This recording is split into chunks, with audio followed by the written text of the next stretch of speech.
अब देखना हमें फॉर लूप की डेफिनेशन क्या है। Easier to use as compare to while do while,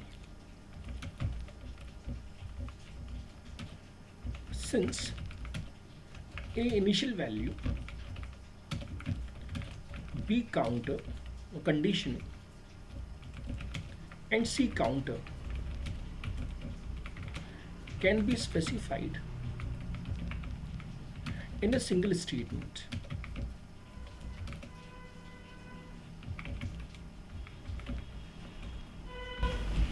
तो फॉर लूप की खासियत है कि फॉर लूप में हम इनिशियल वैल्यू कंडीशन काउंटर एक साथ स्पेसिफाई कर सकते हैं। अब सिंटेक्स इसका कैसा है, अब जो पहला सिंटेक्स है ये सब में वर्क करता है, सी प्लस प्लस, जावा, सी शार्प। हम लिखते हैं डेटा टाइप, वेरिएबल, और फिर यहाँ लिखते हैं for variable equal to initial value,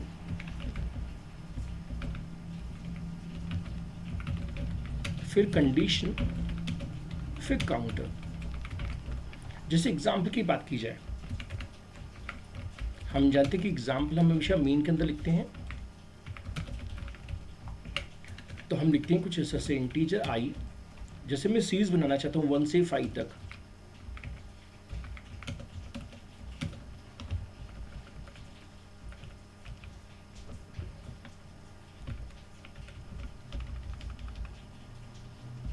जैसा कि हमने वाइल लूप के साथ सीखी थी। तो हम लिखेंगे इंटीजर आई।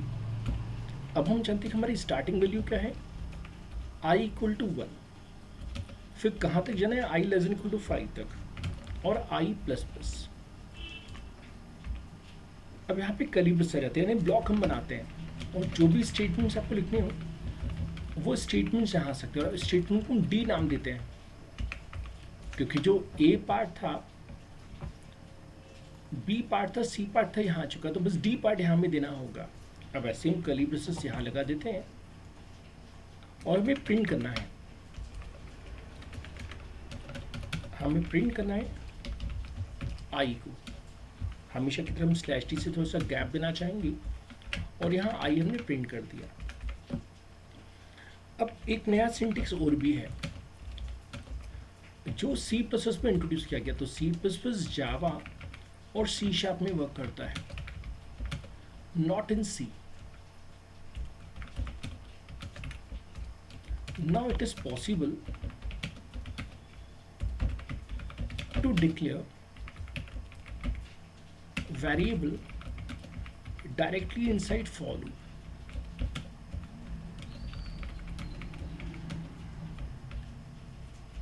तो वेरिएबल को हम फॉर लूप के अंदर भी डिफाइन कर सकते हैं। तो देखिए सिंटेक्स कैसा है, सब कुछ सेम वही रहेगा जैसा हमने यहाँ लिखा हुआ है, बस यहाँ पे डेटा टाइप हम और मेंशन कर देंगे। तो फायदा क्या होगा कि अब हमें यहाँ पे अलग से वेरिएबल डिफाइन करने की जरूरत नहीं है। तो डेटा टाइप के साथ वेरिएबल आ गया, जैसे हमने यहाँ पे लिखा है directly for integer i equal to 1। तो जहाँ पहले हमें बाहर वेरिएबल डिफाइन करना पड़ता था, अब हम वेरिएबल को डायरेक्टली फॉर लूप के साथ ही डिफाइन कर सकते हैं।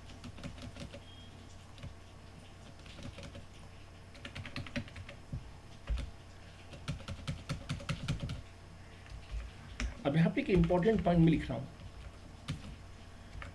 We can leave part A B C empty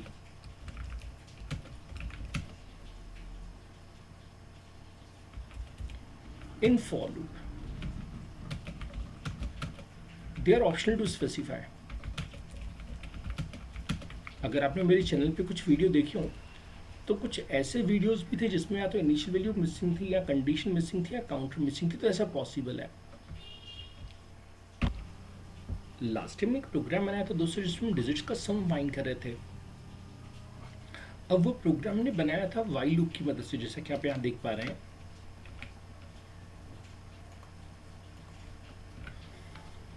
programme हम मान के चल रहे हैं कि इनसाइड मेन हमने बनाया हुआ है। तो सबसे पहले हमने यूजर से एक नंबर पूछा था n,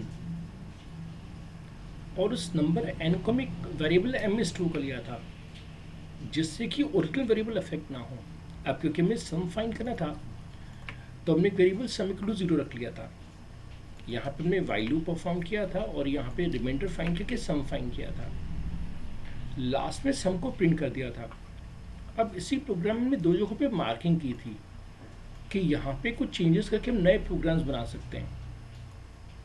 अब जैसा कि आज हमने सिंटेक्स पढ़ा ABC या ABC, तो टेक्निकली यहाँ पे जो ABC लिखा है इसे हमें फॉर लूप में कन्वर्ट करना होगा। तो हम कैसे लिख सकते हैं दोस्तों? हम ऐसा लिख सकते हैं, फॉर जो भी इनिशियल वैल्यू लिखी हुई हो,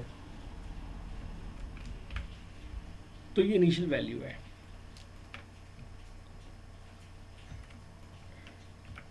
फिर लिखा है कंडीशन, तो ये कंडीशन है।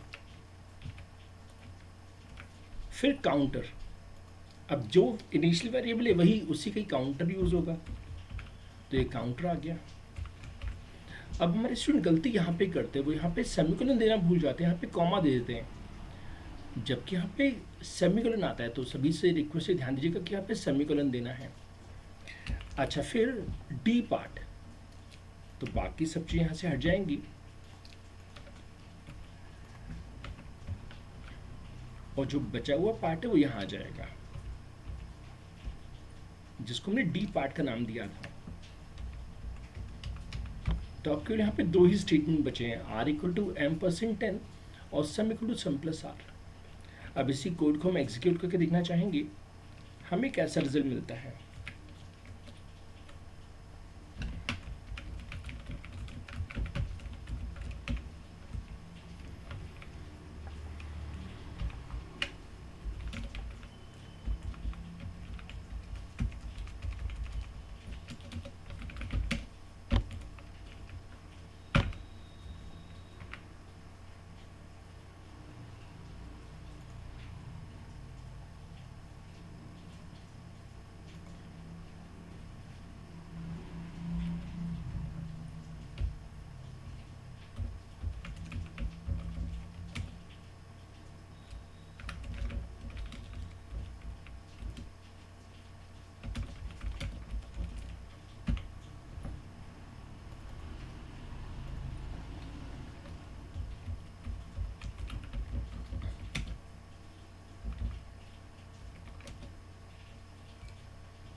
तो प्रोग्राम ने तैयार कर लिया, इसे हम फॉर्मेट कर लेते हैं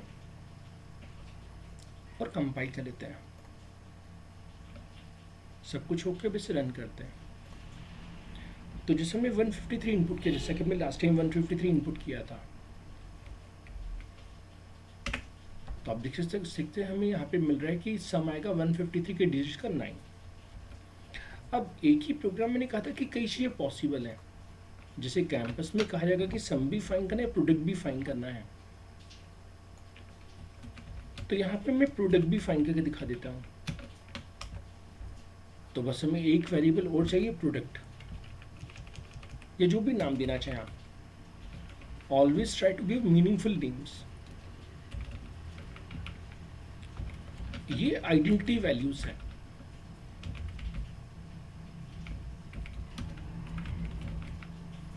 बस जिस तरह से हमने सम का फॉर्मूला यहाँ पे लिखा है, वैसे यहाँ पे हम प्रोडक्ट का फॉर्मूला लिख देते हैं।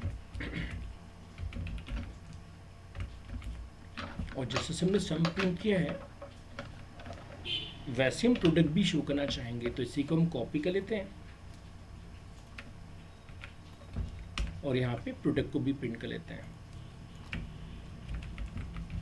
अगर आपसे कैंपस में कोई एक चीज़ पूछी जाए तो केवल वो एक चीज़ आपको डिज़ाइन करनी होगी, लेकिन हालांकि यहाँ पे मैं दोनों चीज़ें एक ही प्रोग्राम में कर रहा हूँ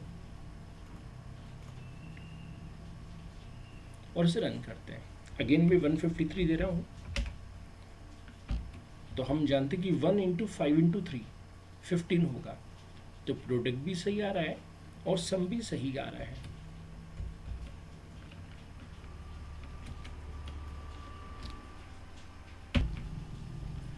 अब इसी प्रोग्राम को हम चेंज करके कुछ एडिशनल लॉजिक्स भी डिज़ाइन कर सकते हैं। जैसे हमें आर्मस्ट्रॉन्ग नंबर चेक करना था, पहले हमने वाइल के थ्रू कवर किया था, लेकिन वही अब हम फॉर लूप से कवर करना चाहेंगे तो बस हमें ये लाइन चेंज करनी पड़ेगी।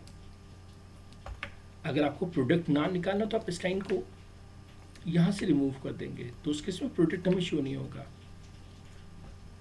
तो यहाँ डिजिट का क्यूब निकाल रहे हैं, sum of cube of digits of number. तो जो भी नंबर है उसके डिजिट का क्यूब निकाल रहे हैं। अब जो स्टार्ट हुआ, यहाँ पे कंडीशन आ जाएगी कि ओरिजिनल नंबर और सम अगर इक्वल है तो उस केस में हम कहेंगे परसेंटेज आर्मस्ट्रांग नंबर।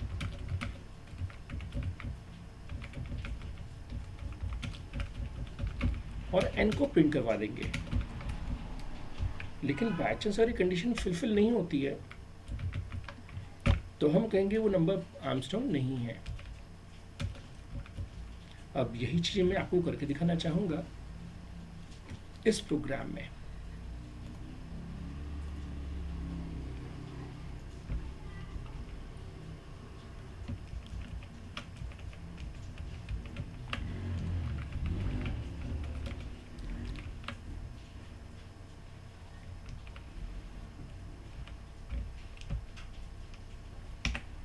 तो जैसे कि हमने कहा कि जो चीज़ रिक्वायर्ड नहीं उनको आप हटा दीजिए।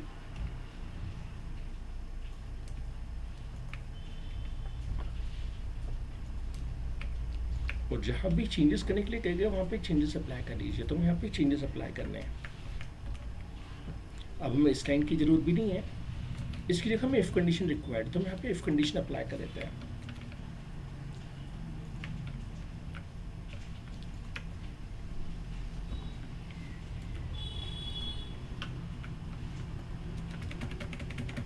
अगेन हम ये प्रोडक्ट भी शो नहीं करें तो प्रोडक्ट को यहाँ से रिमूव कर देते हैं। इसे कंपाइल किया जाए और रन किया जाए। हमने कहा 153, तो सिस्टम कह रहा है कि आर्मस्ट्रांग नंबर है। अब मैं इनपुट करता हूँ 121। 1 का क्यूब 1, 2 का क्यूब 8 और 1 का क्यूब 1। 1 + 8 + 1 आ जाएगा 10। 10 इज नॉट इक्वल टू 121, जिस कारण से सिस्टम कह रहा है कि ये नंबर आर्मस्ट्रांग नंबर नहीं है।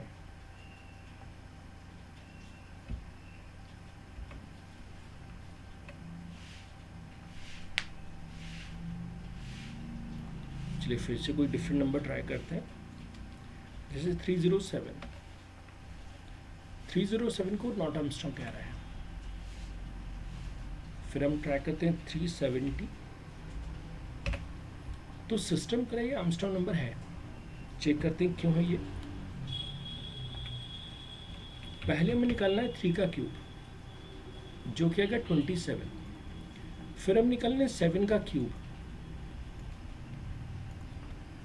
7 का क्यूब आता है 343, तो 343 + 27 बराबर 370। तो जैसे से 153 एक आर्मस्ट्रांग नंबर है, वैसे ही 370 भी एक आर्मस्ट्रांग नंबर है, क्योंकि इसके डिजिट्स के क्यूब का सम वापस ओरिजिनल नंबर आ जाता है। जैसे से हमने यहाँ पे आर्मस्ट्रांग नंबर चेक किया, वैसे अब हम सीखना चाहेंगे कैसे हम डिजिट्स को रिवर्स कर सकते हैं। अब कभी कभी जो रिवर्स नंबर है वो ओरिजिनल नंबर जैसा हो जाता है। जैसे अगर मैं इनपुट करूँ 121, अब 121 का रिवर्स भी क्या होगा 121। तो कंक्लूजन निकला कि नंबर क्या है, आर्मस्ट्रांग है, सॉरी पैलिंड्रोम नंबर है। जब रिवर्स और ओरिजिनल नंबर सेम हो जाए। अब सवाल है कि लॉजिक हम क्या अप्लाई करेंगे। वी मल्टीप्लाई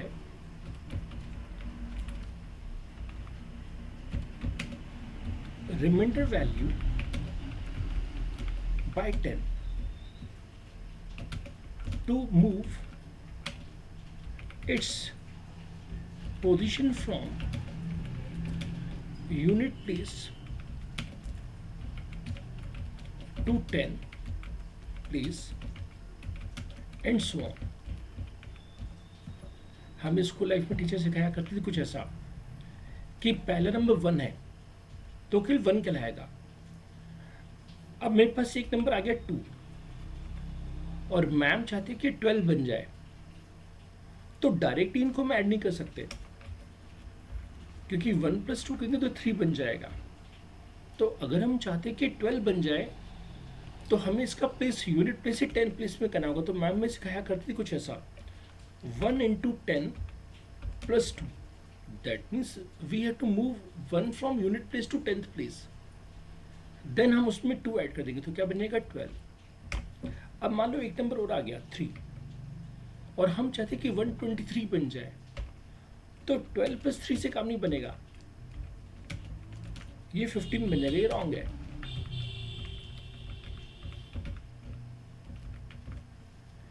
ऐसे ये भी रॉन्ग था। सही तरीका क्या है कि हम 12 को मल्टीप्लाई करें 10 से और प्लस करें 3, तो ये क्या बन जाएगा 123। तो जिससे से डिजिट को सेपरेट करने के लिए डिवाइड बाय 10 करते हैं, वैसे ही नंबर्स को आपस में कंबाइन करने के लिए हमें यूनिट प्लेस को 10 प्लेस, 10 प्लेस को 100 प्लेस में कन्वर्ट करना पड़ता है, जिससे कि नंबर्स आपस में जुड़ पाए। तो चलिए इसको हम देखें आइट्रेशन टेबल से। आइट्रेशन या एग्जीक्यूशन टेबल, लेट n = 153 जैसा हमने लास्ट टाइम कवर किया था। और फिर सबसे पहले हमें देखना है m, यहाँ पे हमने वेरिएबल सम = 0 दिया था और लिया था m = n, तो टेक्निकली m भी 153 है। हमने एक तरफ लिखा था m ≠ 0, हमने रिमाइंडर फाइंड किया था m% से। यहाँ पे मैं फॉर्मूला चेंज कर रहा हूँ, सम = सम × 10 + r, और हम लिख रहे हैं m = m/10। अब देखिए पहली बार ये 153 है, नॉट इक्वल टू 0 ट्रू। हम जानते हैं यहाँ पे रिमाइंडर 3 आया था क्योंकि 153% 10 हमें 3 देगा। यहाँ पे फॉर्मूला अप्लाई हो गया, तो ये हो गया 0 × 10 + 3, तो हमें इसका आंसर 3 मिल गया। और यहाँ पे हो गया 153/10। हम जानते हैं कि इंटीजर अपॉन इंटीजर में इंटीजर देता है, तो हमें 15 मिल गया था। नेक्स्ट है वैल्यू थी 15, 15 not equal to 0, condition true. हमने कहा 15% 10, तो 15% 10 का हमें रिमाइंडर मिलेगा 5। Now this is very interesting. अब हम जानते हैं यहाँ पे सम 0 नहीं है, सम यहाँ पे 3 है। हालांकि मुझे यहाँ पे लिखना चाहिए था, लेकिन मैं यहाँ इस तरफ राइट हैंड साइड लिख रहा हूँ। तो सम की नई वैल्यू 3 है, तो 3 × 10, 3 × 10 + 5, तो ये बन जाएगा 35।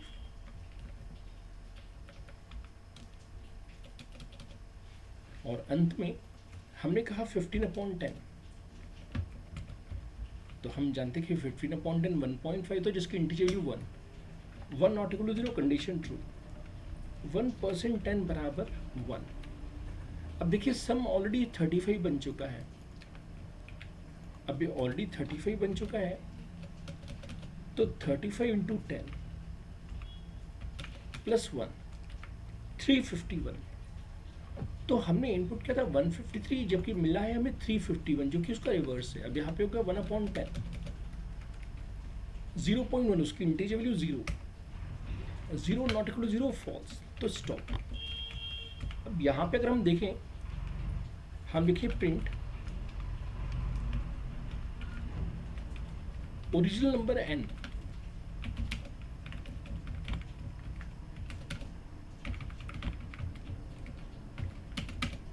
तो पहले हम ओरिजिनल नंबर प्रिंट करेंगे n और फिर सम प्रिंट करेंगे। तो हमें ओरिजिनल नंबर प्रिंट होगा 153, जबकि सम प्रिंट होगा क्या 351। अब इस लाइन का नाम था *1, जैसे कि हमने ओरिजिनल प्रोग्राम बनाया था।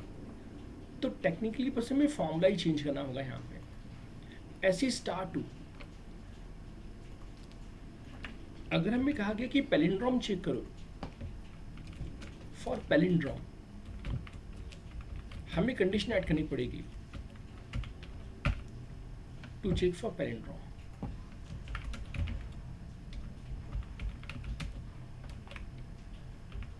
क्योंकि हमारे क्वेश्चन में दो पार्ट हैं। पहले पार्ट में कहा गया कि रिवर्स करें,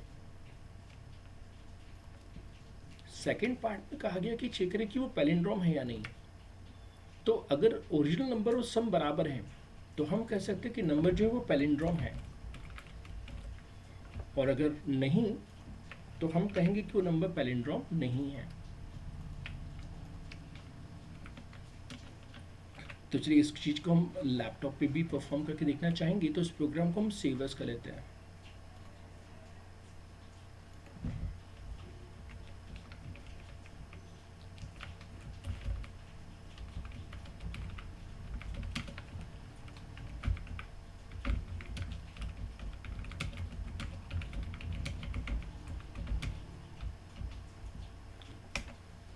तो जैसे कि मैंने कहा कि पहले तो हमें फॉर्मूला चेंज करना होगा, सम इंटू 10 प्लस आर।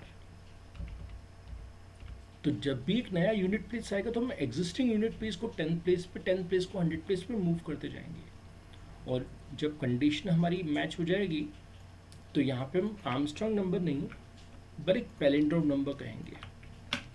अब इस प्रोग्राम को सेव किया जाए। अच्छा, अगर आप चाहे तो यहाँ पे रिवर्स शो भी करवा सकते हैं, तो इस लाइन को भी कॉपी पेस्ट कर लेते हैं, क्योंकि ये पार्ट था हमारे क्वेश्चन का।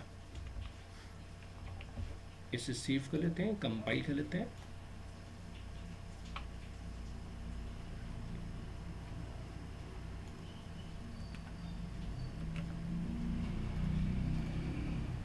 और रन कर लेते हैं।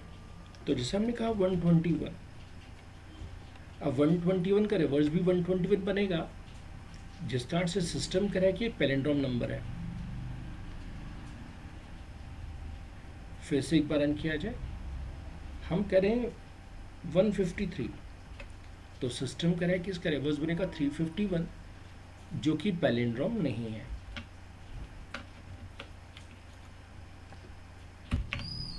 तो अब हम लूप की मदद से बनाना चाहेंगे एक प्रोग्राम 3-in-1 सीरीज का, जिसमें मैं फ्लैट सीरीज भी कवर करूंगा, 2 to the power i भी कवर करूंगा, और यहाँ पे डिफरेंस है i का, difference of i। Difference of i means पहली बार i 1 है तो 1 ऐड हो गया तो बन गया 2। नेक्स्ट टाइम i 2 है तो 2 + 2 4 हो गया। नेक्स्ट टाइम i 3 है तो 4 + 3 7 हो गया।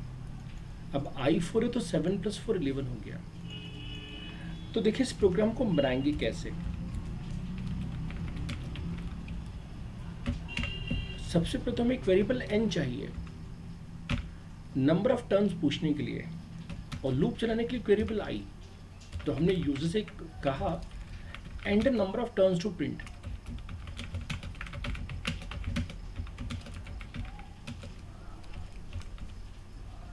तो टेक्निकली यहाँ पे मैं लिख सकता हूँ ये n टर्म्स हैं, तो सभी में हमें n टर्म्स तक जाना है, क्योंकि इनफाइनाइट सीरीज है, और जितनी भी इनफाइनाइट सीरीज होती हैं उनको हमें किसी फिक्स टर्म तक चला के रोकना पड़ता है। हम सभी को इनपुट करना आता है, तो हमने यहाँ पे इनपुट परफॉर्म कर लिया। Now thanks to the for loop. For loop को आसान है बहुत यूज़ करना। क्यों? हमें 1 से शुरू करना है और कहाँ तक जाना है? हमें जाना है n तक, और i++।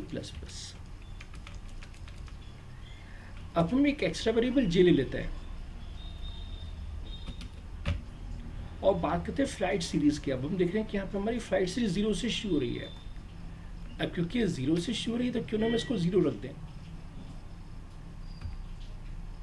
या ऐसा करते हैं इसको भी 1 से शुरू करते हैं, क्योंकि हमारी बाकी सीरीज भी 1 से शुरू हो रही हैं तो आसानी होगी। हालांकि हम 0 से भी शुरू कर सकते हैं, लेकिन बाकी सीरीज में क्योंकि स्टार्टिंग टर्म 1 है तो बेहतर होगा कि हम इसको भी 1 से ही माने, 0 से भी माना जा सकता है। अब हम j को प्रिंट करवा देते हैं। हम जानते हैं कि गैप देने के लिए हम /t लगा सकते हैं, और यहाँ पे हम j को प्रिंट करवा रहे हैं। हमें नेक्स्ट वैल्यू चाहिए, तो 1 के बाद हमें 0 चाहिए, 0 के बाद 1। तो कुछ दिन पहले मैं आपको कंडीशन पढ़ा रहा था दोस्तों, और कंडीशन में मैं पढ़ा रहा था कि क्या हम 1 के साथ करें कि वो 0 बन जाए, और क्या हम 0 के साथ करें वो 1 बन जाए। तो अगर आपको याद हो तो चैट विंडो पे आप आंसर कर सकते हैं कि पिछली क्लास में हमने सीखा था कि कुछ हम 1 पे लगाएं तो वो 0 बन जाता है, और 0 पे कुछ लगाएं तो वो 1 बन जाता है। तो वो हमने सीखा था not operator, j equal to not of j। हमने पढ़ा था कि नॉट ऑफ 0 1 आ जाता है और नॉट ऑफ 1 बन जाता है 0। तो टेक्निकली ये जो फॉर्मूला है ये फ्लाइट सीरीज का फॉर्मूला बन गया।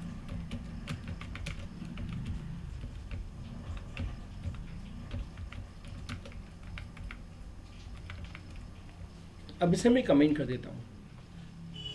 हमें सेकंड सीरीज बनानी है 1 2 4 8 16 32 64। तो यहाँ पे हम लिख सकते हैं दोस्तों j is equal to J plus J.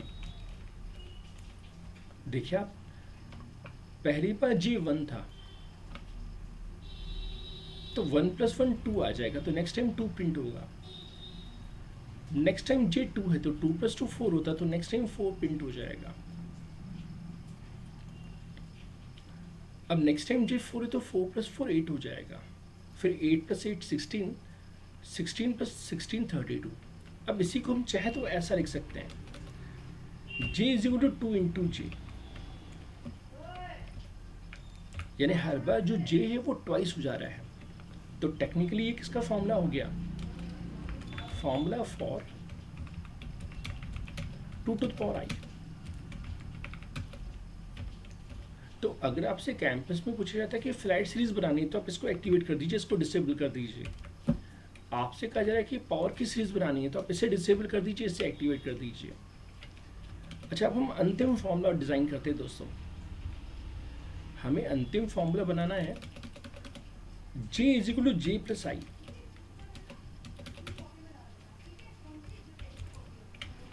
Formula to add difference of i, क्योंकि यहाँ पे हमारा i का डिफरेंस है। पहली बार हमें 1 का डिफरेंस मिल रहा था, फिर 2 का डिफरेंस, फिर 3 का डिफरेंस, और अंत में हमारे प्रोग्राम कंप्लीट हो गया। तो रिटर्न 0 अगर आप मेन प्रोग्राम भी लिख रहे हैं, और हमेशा की तरह इंक्लूड।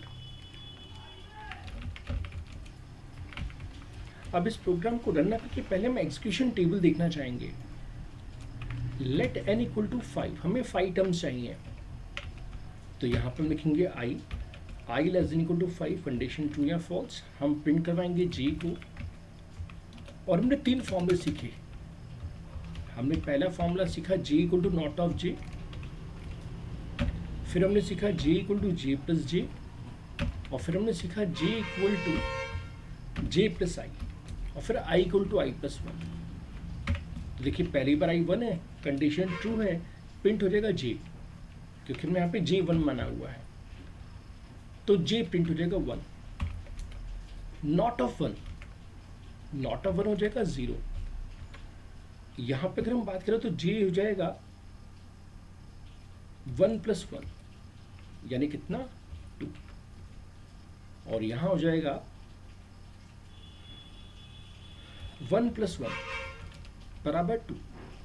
तो हम सोचेंगे यहाँ पे प्रिंट भी 3 बार लिखें। मैं सोचूँ यहाँ पे भी हम प्रिंट करवा लें, और यहाँ भी j प्रिंट करवा लें, क्योंकि हमने 3 डिफरेंट सीरीज लिखी हुई हैं।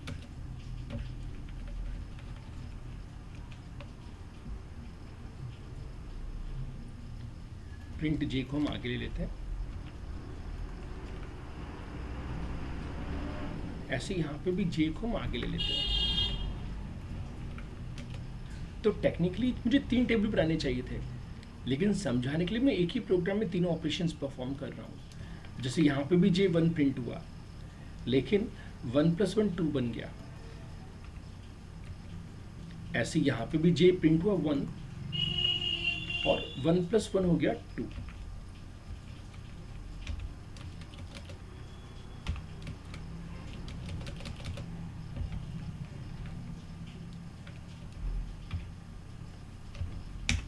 तो ये पहली सीरीज के लिए हमने बनाया है।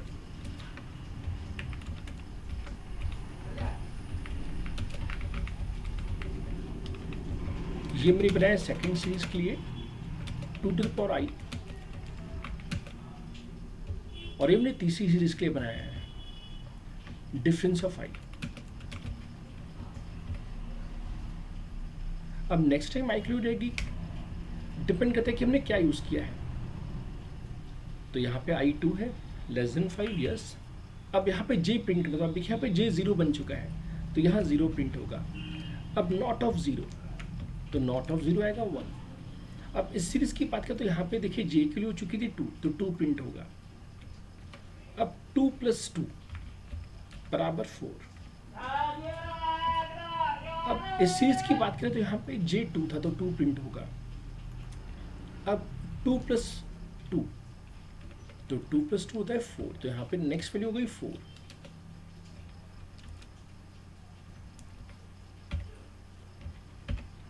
अब i की वैल्यू 3 है <5 यस। अब 3 डिफरेंट सीरीज हैं, पहली सीरीज, ये सेकंड सीरीज, और ये थर्ड सीरीज। तो इस सीरीज के ये वाली वैल्यू देखेंगे हम लोग, इस सीरीज के ये वाली वैल्यू देखेंगे, और इस सीरीज के ये वाली वैल्यू। तो यहाँ पे वैल्यू क्या हो चुकी है 1, तो नेक्स्ट टाइम 1 प्रिंट होगा। अब यहाँ पे नॉट ऑफ 1 हो जाएगा, तो नॉट ऑफ 1 से ये 0 बन जाएगा। इस सीरीज में वैल्यू हो चुकी है 4, तो यहाँ 4 प्रिंट होगा। अब j + j ने 4 + 4, तो ये हो जाएगा 8। अब इस सीरीज में वैल्यू प्रिंट होगी 4, और यहाँ पे लिखा है j + i, तो j इस समय 4 है, i इस समय 3 है, तो 4 + 3 हो जाएगा 7। नेक्स्ट टाइम i 4 है <5, j प्रिंट हो जाएगा 0, क्योंकि यहाँ पे भी j 0 है। हमेशा की तरह यहाँ पे हो जाएगा नॉट ऑफ 0, तो नॉट ऑफ 0 हो जाएगा 1। यहाँ पे j पहुंच चुका है 8 पे, तो 8 प्रिंट हो जाएगा। अब 8 + 8 16। ऐसे यहाँ पे j 7 है, तो 7 प्रिंट हो जाएगा, और 7 + 4 11 हो जाएगा।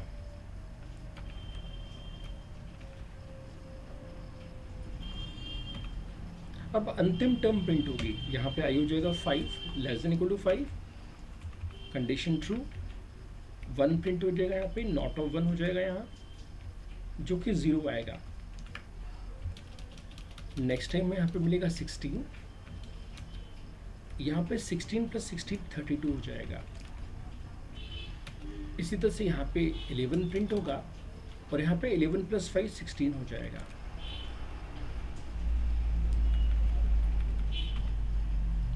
अब जैसे आपसे एग्जाम में कोई एक ही सीरीज पूछ जाए, तो केवल एक ही सीरीज का आपको आइटरेशन टेबल प्लान करना होगा।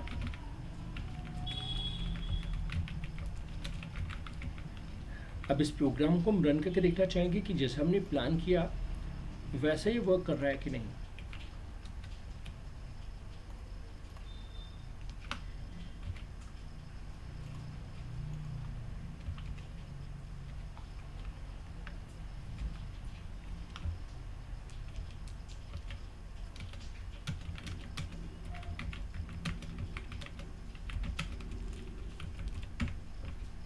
तो अभी मैं एक्टिवेट करता हूँ सबसे पहले फ्लाइट सीरीज को, तो उसको मैं एक्टिवेट कर दिया, इसे बिल्ड किया, कंपाइल किया और रन किया।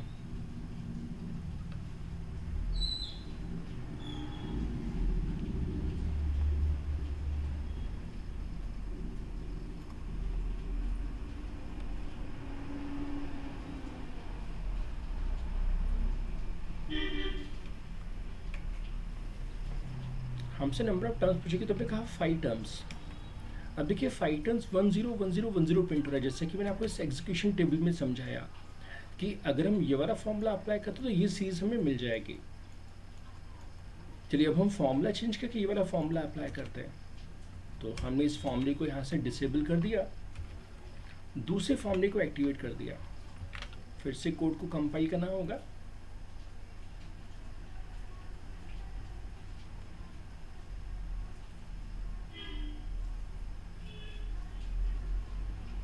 और रन करना होगा।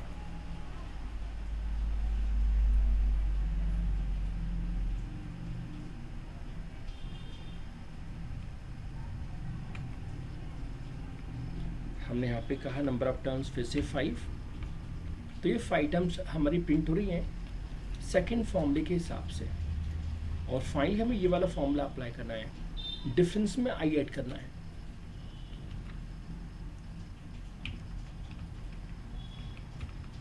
सो we are adding difference of आई।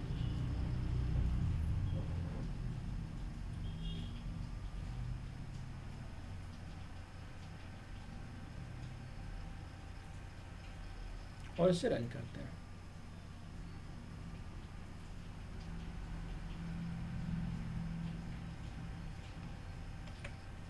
हमने फिर से नंबर ऑफ टर्म्स 5 कहा और हमें ये 5 टर्म्स मिलते हैं। अब जब कि हम 5 टर्म्स ही कहें, हम चाहे तो 100 टर्म्स भी कह सकते हैं।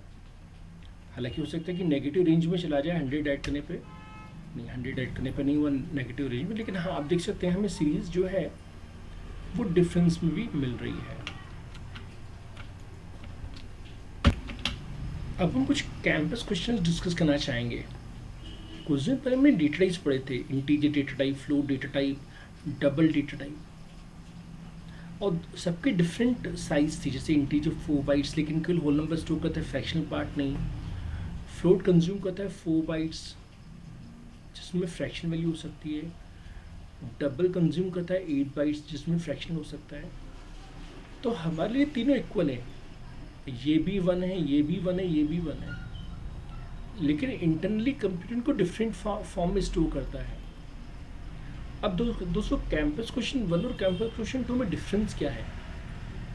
कैंपस क्वेश्चन 1 में फ्रैक्शन वैल्यू को स्टोर किया 0.1, जिससे हम कहते हैं एक्सपोनेंट, क्योंकि इससे हम लिख सकते हैं 10⁻⁻1। यहाँ पे सभी इंटीजर्स हैं। तो हमें गूगल पे एक टॉपिक मिलेगा IEEE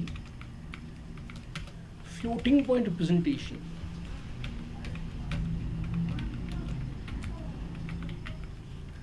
यह हमारे 3rd सेमेस्टर में भी है।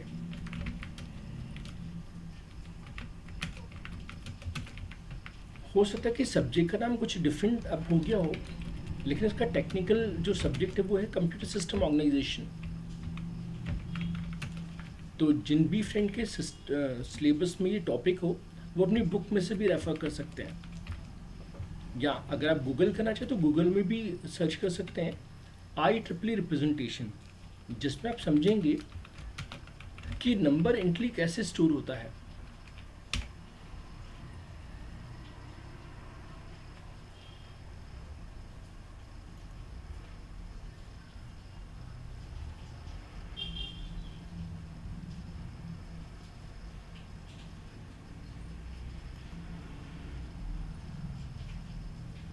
तो उसमें पूरा समझाएगा कि कैसे साइन स्टोर होता है, कैसे इंटीजर पार्ट स्टोर होता है, कैसे फ्रैक्शनल पार्ट। तो जो मैंने कैंपस क्वेश्चन 2 दिया उसमें तीनों में केवल इंटीजर पार्ट है 1 1 1, तो दिक्कतें नहीं आएंगी।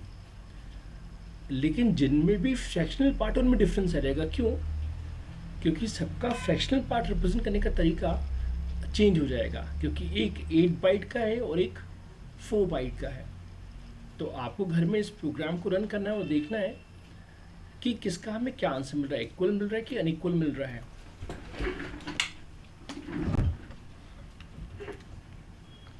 अब इसी तरह से हमने आपको अगला क्वेश्चन दिया है जिसमें हमने एक फ्लोट वैल्यू दी है 3.1417। हमने कुछ दिन पहले पढ़ा था कंसेप्ट ऑफ विड्थ, यहाँ हमने विड्थ 7 दी है, लेकिन यहाँ मैंने एक स्ट्रिंग बनाई, इसे हम स्ट्रिंग कहते हैं दोस्तों। इसको हम ऐसा भी लिख सकते थे, हम चाहते कैंपस क्वेश्चन 4 में तो हम ऐसा भी लिख सकते थे, character asterisk channel equal to CWB। तो आप पहले इस तरह से ट्राई कीजिएगा, फिर आप इस तरह से भी से लिख सकते हैं, यहाँ चेंज कर लीजिएगा। अब हमें कुछ क्वेश्चन देखने फॉर लूप के बेसिस पे। जैसे कि हमने आपसे कहा था कि फॉर लूप में इनिशियल वैल्यू, कंडीशन, काउंटर देना ऑप्शनल होता है। तो तीनों चीज़ें मैं छोड़ देता हूँ यहाँ पे ब्लैंक, और प्रिंटफ में लिख देता हूँ से ऑल इज वेल। आप कुछ भी लिख सकते हैं, लेकिन हम कुछ ऐसा लिख देते हैं। अब कैंपस क्वेश्चन 6 में हमने लिखा for brackets 1 brackets and then and you can write anything. जैसे यहाँ पे मैं हेलो लिख देता हूँ.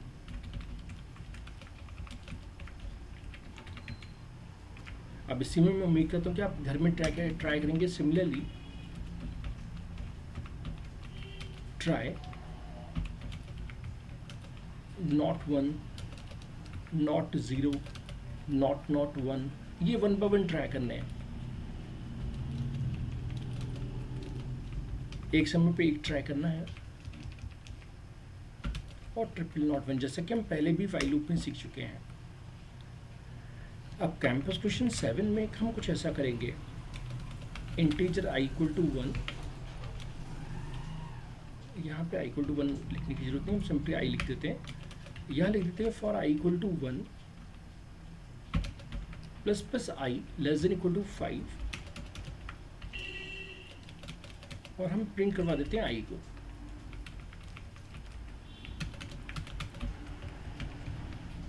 अब कैंपस क्वेश्चन 8 में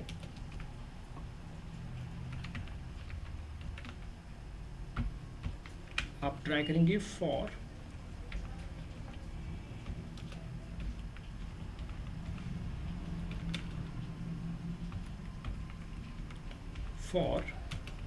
then brackets i plus plus की जगह plus plus i less than equal to 5 और फिर प्रिंट f %d.